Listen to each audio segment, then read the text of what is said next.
You are listening to Proof Text, a Glossa House podcast exploring Scripture and all things related to it. New episodes are released daily. For more information, check out glossahouse.com and subscribe to our channels on Spotify and YouTube. Welcome and enjoy. Friends, hello and welcome to Proof Text and Glossa House TV. I'm Dr. T. Michael W. Halcomb, and this is a Greek reading, Greek Growcabulary, and Bible in Context episode. So you're going to hear me start with the Greek reading, then we're going to go to the Greek root, and then after that you'll hear the Bible in Context episode. I hope you're enjoying these segments or episodes one right after the other. There's a little bit, 3, 4, 5 second transition of music between them. But yeah, I hope that's helpful. It's making life a little bit easier on us here as we keep the podcast going.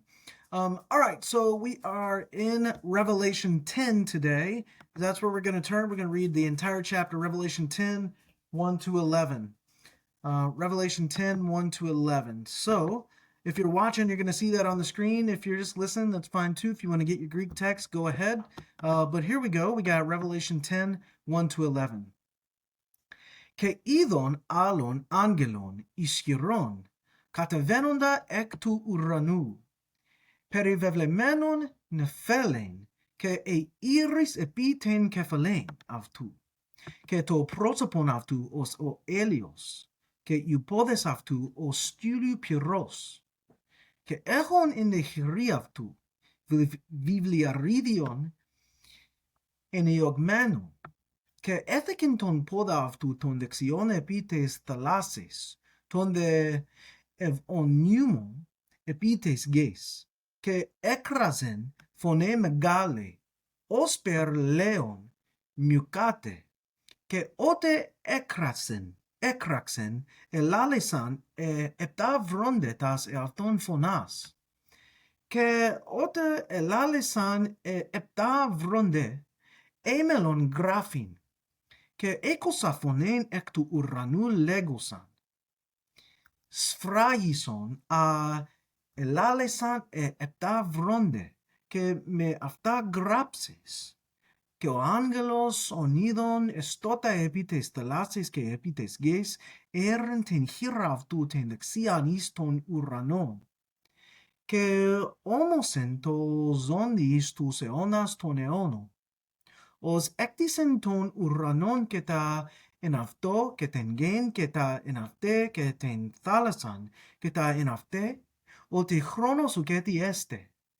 Αλλά εν τες ημέρες τες φωνές του εβδόμου αγγέλου, όταν μέλε σαλπίζειν και ετέλεστε το μυστέριον του Θεού, ως ευαγγελίσεν τους εαυτού δούλους, τους προφέτας. Και φωνέ εν έκοσα εκ του ουρανού, πάλιν λαλούσαν μετεμού, και λέγουσαν, υπάγε λάβε το βιβλίον το ενιαγμένον, εν δε χειρή του αγγέλου του εστώτος επί τες θαλάσσης και επί τες γης, και απέλθα προς τον άγγελον λέγον αυτό δονέμιου το βιβλιαρίδιον, και λέγει μου, λάβε και κατάφεγε αυτό και πικρανίσου την κοιλία, αλλά εν το στοματί σου έστε γλυκείο ως μέλι. Και έλαβον το βιβλιαρίδιον εκ της χειρός του άγγελου, και κατέφαγον αυτό. Και εν το στοματί μου ως μέλι γλυκείου, και ότε έφαγον αυτό, επικράντε η κοιλία μου, και λεγοσύμιο, δίσε πάλιν προφητεύσε επί λαούς και έθνεσεν και γλώσσες και βασιλεύσιν πολλούς. All right, that is Revelation chapter 10 in Greek. Make sure you practice reading out loud, and make sure you stay tuned for the next segment in just a couple seconds, the Greek vocabulary.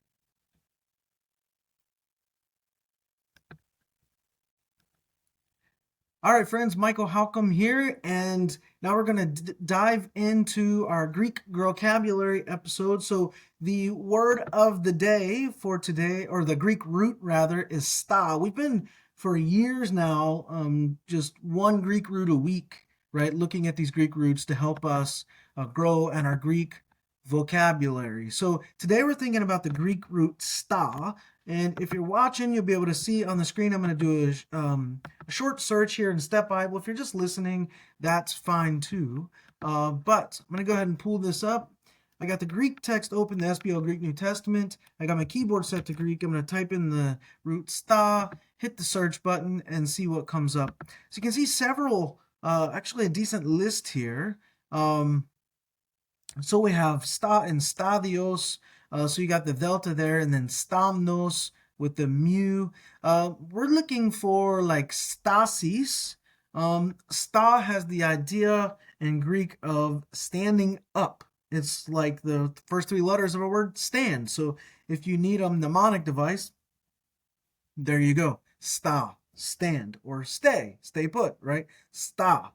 So the one we're going to look at here is stasis. We'll just look at that one. So you can see in stasi that this has the idea of uprising or a standing up. And so it can have like a more figurative idea of like standing up for yourself or standing up against someone, or literally just standing up. Right?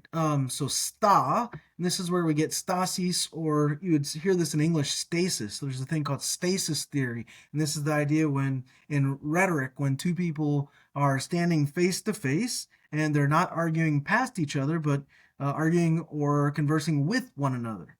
So you're in stasis. To be out of stasis is to be not really standing face to face, but, standing side, sort of away from each other and arguing past each other. So it's an interesting thing. So sta in Greek has the idea of standing. And so that's our Greek root for the week, sta.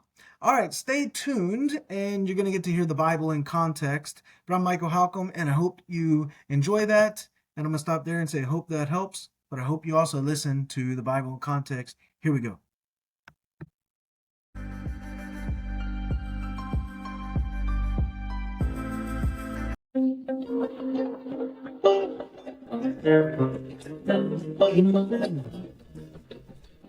All right, welcome back to the Bible in Context. And last time we looked at the number 7, some special numbers that are used for structure in the Bible. We looked at the seventh-day rest, and now we're going to look at... Did you know, ironically, that was our 7th episode? Was it? Yes. Oh, we planned that. We planned that well. Intentionally. Yes. Yeah, we know what we're doing. That's all. Not at all. All right, I'm sorry. I interrupted you. No. So we talked about 7. What else? Yeah, we talked about what it means for Yahweh to rest. He's not taking a nap. He's taking up his rule. And we kind of began to talk about the transition into chapter 2. But we're actually going to take a break, sort of, and not go straight into chapter 2, but we're going to go back through chapter 1 into chapter 2 with some of the themes that I mentioned earlier. In particular, we're going to talk about how chapters 1 and chapter 2 portray the creation and the garden as Yahweh building a temple. I think we might have mentioned that a little bit before. Briefly, but not in depth. But yeah, we want to really go into it and show that the author intends for us to see the Garden of Eden, the creation, as Yahweh building a temple. So the first thing really to talk about is just the ancient Near Eastern idea of creation and temples, because again, all this literature, these chapters we're looking at are at home in their ancient Near Eastern context. So throughout the ancient Near East, you have temples that are often gardens on mountaintops. They're sources of water, sources of life. Whenever temples are made, they're decorated with garden imagery, and then the deity rests in that temple, in creation, in the house he has made at the end of the story. Now, some of that sounds familiar. We talked about how Yahweh rests in Eden. We've talked about how we know this is a garden. There's lots of plant life and humans being created. We haven't quite gotten into chapter 2 yet, so some of this we haven't talked about, such as the waters that flow out of Eden, which, I'm sure we're all familiar with the 4 rivers that come out of Eden. So we have that there. And we also have something that might seem a little strange we haven't thought about before, and that is the fact that in the ancient Near East, the creation temple is a mountaintop. And that's not exactly explicit in Genesis chapter 1 or 2. So I can't remember if we've talked about this, but I feel like we have. Have we talked about how the Garden of Eden was part of Eden, and Eden was the larger region? Yeah. I think we mentioned that a little bit. We didn't talk in depth about that, but yeah, there's definitely that idea that the mountaintop is the garden, and then out from there as you go down the mountain, it's Eden. You're still within Eden. The garden is a place within Eden, so the garden's the best. Eden is a little better, but you're not quite in God's garden yet. Outside of that is still the wilderness, and outside of that is the sea, the uncreated ruin space. So there are these gradations within creation that Yahweh set up, and again, just like the tabernacle and the temple. So you got the Holy of Holies, and then outside of that you have the holy space of the tabernacle. Outside of that is the outer court, and then outside of that you're outside of the tabernacle or temple construction. And so you have these same gradations of space, of holy space in the tabernacle, just as you have it in creation. Look up Ezekiel 28, 13 through 14. So I want you to read that verse just to bring us back to this mountain idea and show that this is inside the biblical author's head. So you were in Eden, the garden of God. Every precious stone was your covering: sardius, topaz, and diamond, beryl, onyx, and jasper, sapphire, emerald, and carbuncle, and crafted in gold were your settings and your engravings. On the day you were created, they were prepared. You were an anointed guardian cherub. I placed you. You were on the holy mountain of God. In the midst of the stones of fire, you walked. Wow, there's a lot in there. Yeah, there was a lot in there. But the point of that is just seeing that Ezekiel is clearly associating the Garden of Eden with a mountain. He was on a mountain. And back in the ancient Near East, on mountaintops, that's where you met with a deity. That was a deity's throne. You actually see throughout the prophets and Psalms, whenever there are references to other deities, there are high places and these hilltops and mountaintops where altars are being set up to worship them and to commune with these gods. And that's why a lot of times in the prophets you see statements like the mountains will be laid low when Yahweh returns. That's the other gods' thrones being put down and destroyed. Well, and you definitely, like you said before, there's hints in Genesis chapter 2 that the garden is up on a mountain, because you've got these rivers that are flowing out of the garden, and so water always flows down. Right. And so it makes sense that the garden is up high on a mountaintop. Right, yeah.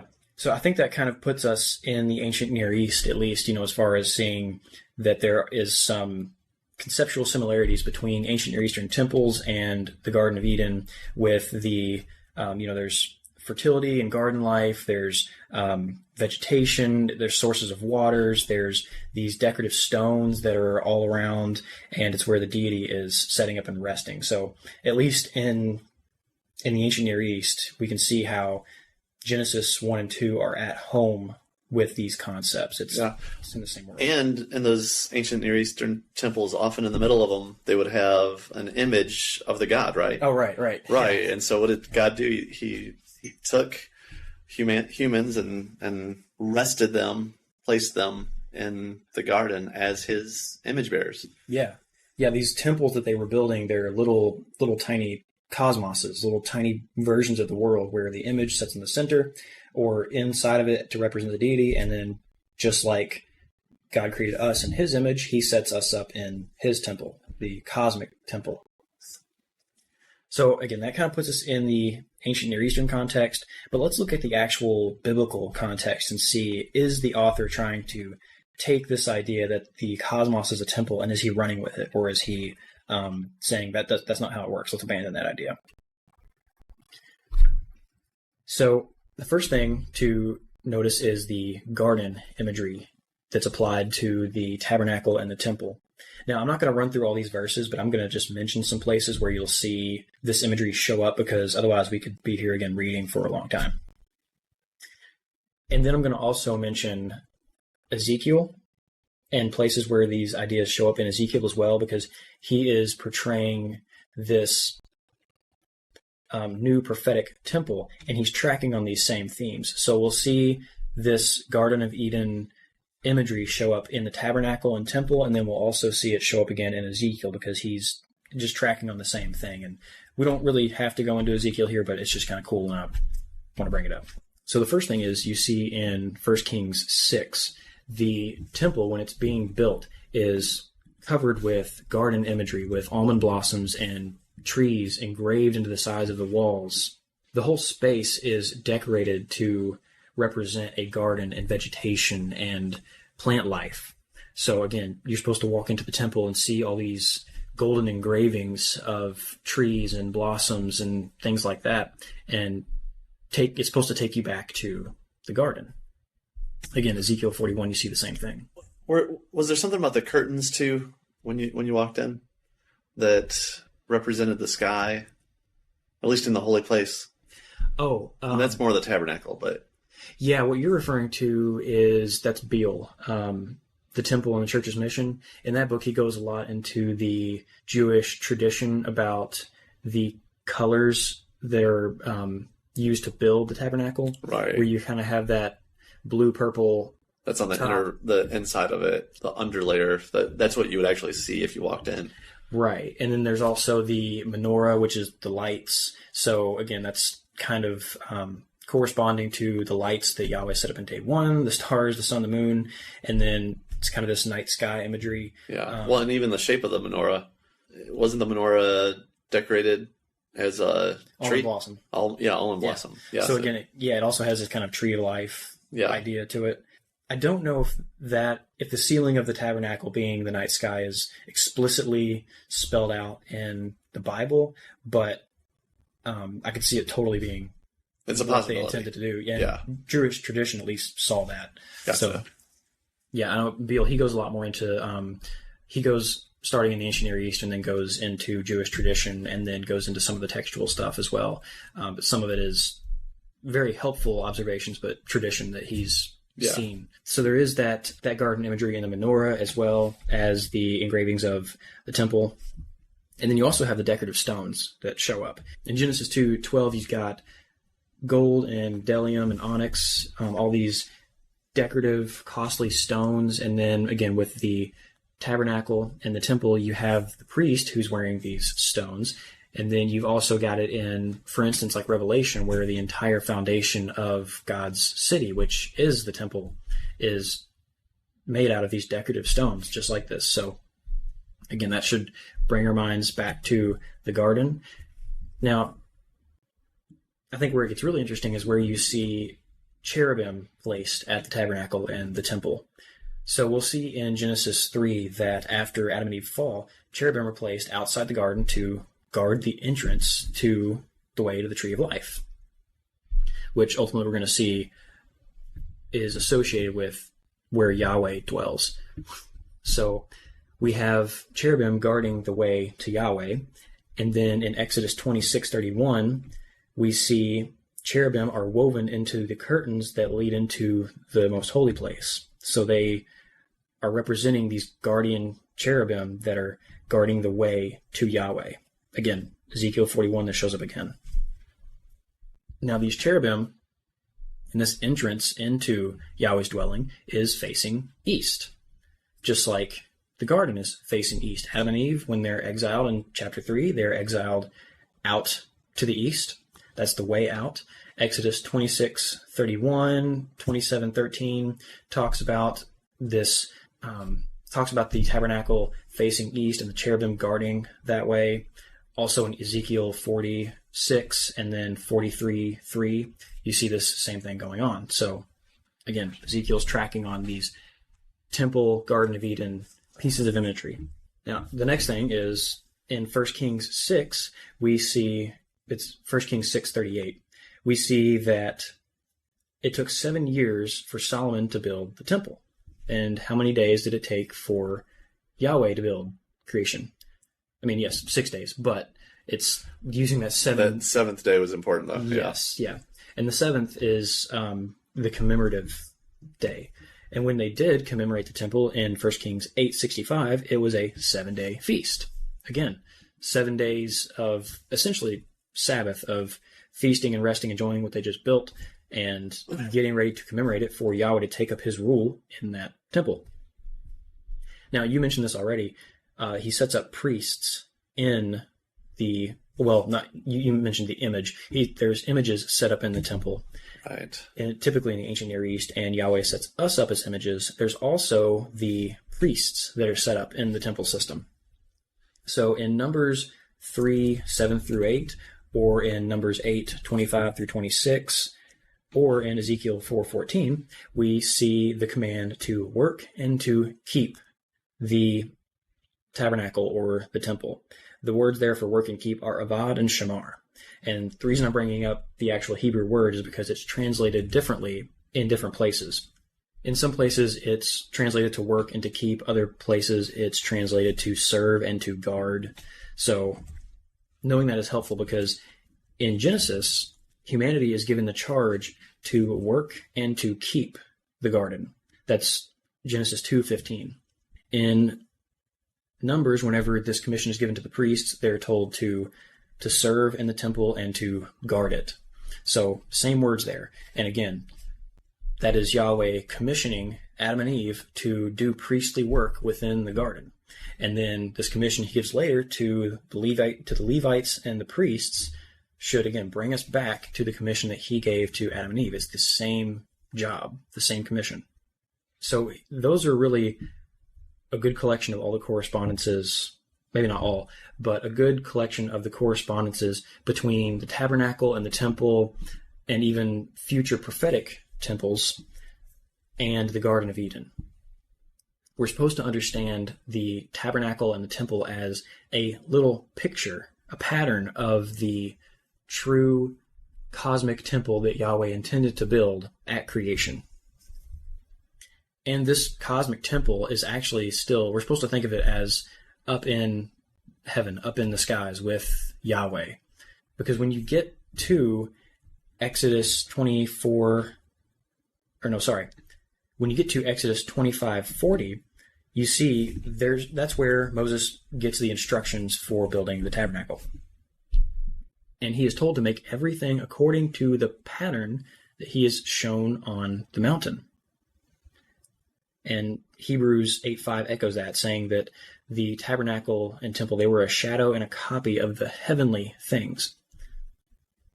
So we shouldn't be thinking of Eden as this kind of lost place, but rather it's on this cosmic mountain. It is where heaven and earth overlap. And Moses, when he went up Mount Sinai, he was able to see the cosmic temple that was still with God up in heaven, and he came down and built a copy of it.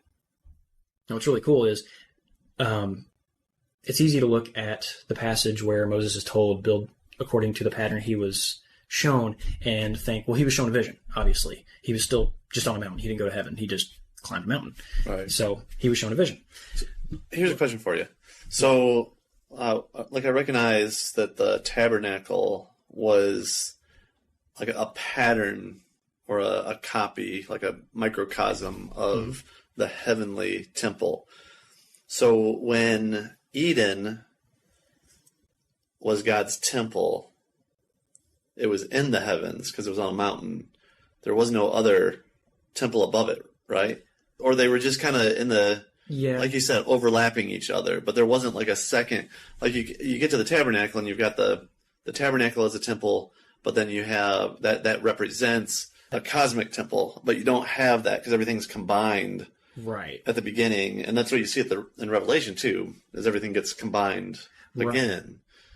Yeah, I mean, from Genesis 1, we still see there's kind of that expanse in the midst of the waters. So there is, we're it's not like we're on top of the waters, then after the fall we go down into the bubble. It's, we're still kind of in the bubble, but the mountain, I guess, is kind of goes up and penetrates that space between heaven and earth. I mean, I don't think they're trying to paint a clear geography for us. Sure. But it's the idea is just that that's where heaven and earth overlap. That's where God actually resides. Right. And once we fall, I guess that overlap closes and he goes up to the heavens, or goes a little farther away so that his dwelling is no longer actually on the earth. Right. Well, or at least initially, it seems like he's still in Eden, but humanity is kept out, guarded from getting back into the garden. That's true. But obviously, it's not like you can go find the Garden of Eden right now. Right. And so at some point, I don't know that the Bible really tells us, but at some point it does seem like that the Garden of Eden up on that mountain no longer was the place where God resided. Yeah, I think if you were going to have to pick a point, that would be like Noah's flood, because he resubmerges all creation. Okay. But again, I don't know if the author's trying to give us that. Yeah, Scripture doesn't really say, right. But that makes sense to me. It's probably where he would say, okay, you're getting into refrigerator logic. Yeah, yeah, probably. Well, and it does kind of make sense in the sense, like right after the flood, what's the next story? You got the Tower of Babel, where they're trying to remake a mountain, right? Yep. Right. To the heavens. Yeah, exactly. Yeah, make their own man-made Eden. Yeah. Going back to what Moses did see whenever he went up to the heavens, again, was this just a vision? He just climbed a mountain and then had a vision. Ate some mushrooms. Right. Right. Yeah. The text actually suggests something a little more tangible. So let's read Exodus 24, 9 through 10. And so this is where Moses and the elders go up Sinai, and they see Yahweh. And here's what it tells us. So Moses and Aaron, Nadab and Abihu, and 70 of the elders of Israel went up, and they saw the God of Israel. There was under his feet, as it were, a pavement of sapphire stone, like the very heaven for clearness. Okay, what are they looking at? They're looking at the Rakia. Yeah, they're looking at the top of the dome, and it's blue, and under his feet, because the earth is his footstool, he dwells up there. So they actually went up Sinai and broke into heaven and actually saw basically the Garden of Eden, came down and made a pattern of the Garden of Eden. Yeah. Well, and on that mountain, you've got kind of a 3-tier, you've got the segments there, right? So you've got where Moses and Aaron went into kind of like the Holy of Holies at the very top of the mountain, where he received the blueprint for the tabernacle, and then also eventually the tablets with the 10 Commandments. And then you've got this kind of middle of the mountain where what we just read, where the elders and Aaron and his sons all went to and had that amazing experience. But then, you go to the next level down, there's the base of the mountain where the people aren't even supposed to go up and touch it because they're unclean and all that. Yeah, so it's very similar to the tabernacle, where you get the Holy of Holies and the holy space, and then the outer courts where the rest of the people are. So, yeah, all this temple imagery, I think it helps, first of all, when we're looking for this temple, this shape to show up, this pattern in Scripture to show up. First of all, it's going to help us interpret the narrative better, because we see it, we know what's going on. It's not just, what the heck is this weird detail about, and now I'm lost and I don't get the story anymore. But it also helps us show what is the driving force behind the biblical narrative. We start off with humans in the garden serving as Yahweh's priests, as his royal representatives in this good place with Yahweh, who is our source of life, and we lose that. And we keep trying to get back to that state. And at first it happens through patterns of the garden, where we go and we communicate with Yahweh, or the Israelites did, and Yahweh actually came down and dwelt in that little pattern of the garden, until eventually we get to Jesus, who himself is the tabernacle. And then ultimately, whenever the Garden of Eden comes back down out of the sky, the sky is peeled back. Again, there we are in our garden that has become a city. So we're back with God as his images, and ruling the earth with him in his presence. Comes full circle.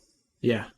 And I guess that does kind of color how we think about how we interact with the world. We talked a little bit already about what it means to be an imager and be Yahweh's royal representative to the people around us. But we're not just trying to take the bad and turn it to good. We're also, building Yahweh's temple, expanding the bounds of his temple when we do that. Yeah, so when Jesus came and we've got Pentecost and the Holy Spirit is poured out on everyone, mm-hmm. There's that sense of God's presence being propelled outward once again in a major way through Christ, who is the perfect image of God that we failed to be. Yes, you see all of those things that are kind of hard to wrap our minds around. If you grew up knowing the stories of the Old Testament and you grew up seeing stories of us being image bearers and failing at that, and then God electing Noah or Abraham, or go down the line, somebody who, like in Noah's case, is a righteous person who ends up saving his family, like the righteousness of that one ends up saving others. And like you have all this background knowledge. And so when you come to the New Testament and we read about our righteousness coming through faith in Jesus, and you see him as the image, like all of these things start to make a whole lot more sense because you've been rooted in the background of the Old Testament. That's why Genesis is so important. Yeah, it really puts, what Jesus has done for us, even without that background understanding, is, has cosmic significance. It's that weighty, but it becomes so much more weighty whenever you have the full tension of the narrative that goes before him in your mind, whenever he says what he says and does what he does. And, we, I think, talked about that a little bit in the first episode, where hopefully what we're going to do as we go through the book of Genesis, and then, as we go through the book of Genesis, we'll be able to better understand what Jesus said about himself, and not only understand the propositions we're often taught about, the basic understanding of what it means to have faith in Jesus, but also we'll be able to understand the weight of what he said about himself and the imagery that he applied to himself, and hear it like an Israelite would have. Yeah, and so bringing this conversation about the temple language and the garden, we see in the New Testament a couple different things come to my mind. First of all, John chapter 1 talks about Jesus tabernacling with us, that he set up a tent, he set up a tabernacle, because he is the very presence of God. And then you had mentioned to me earlier just when Jesus was on the cross, and he tells the one thief next to him who has trusted in him, surely today you'll be with me in paradise. And that word paradise in the Greek is the same word for garden. Yeah, it's literally, I think it's paradisos is the word. It might have a slightly different pronunciation if I'm remembering correctly. But yeah, it's just a transliteration of a Greek word for garden that is used in the Septuagint, in the Greek translation of the Hebrew Bible, for the Garden of Eden. Yeah. So he's telling him, like, hey, we're going to go to the Garden of Eden when we die tonight. Yeah, which I think is actually really comforting for people. In fact, just yesterday, we were doing a membership class, and one of the questions that came up is, like, I've got relatives who believers, but they passed away. And are they just sleeping right now, unconscious, or are they conscious with the Lord? And so I took him to that passage with Jesus, cool. and it gave them so much comfort to know that their relatives who are in Christ weren't just unconscious right now, waiting for Christ to return, but they were actually enjoying the presence of the Lord. They've been reinstated in his temple. Yeah. Waiting for it to descend to the rest of us. Absolutely. Absolutely. That's awesome.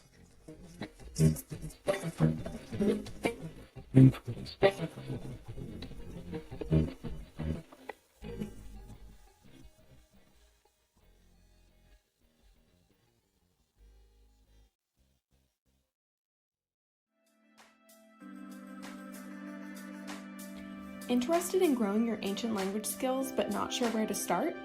Glosshaus can help. From illustrated readers and short stories to lexicons and grammars, Glosshaus offers a variety of resources for beginning, intermediate, and experienced ancient language learners. Head to glossahouse.com today. Glossahouse, language resources for the global community.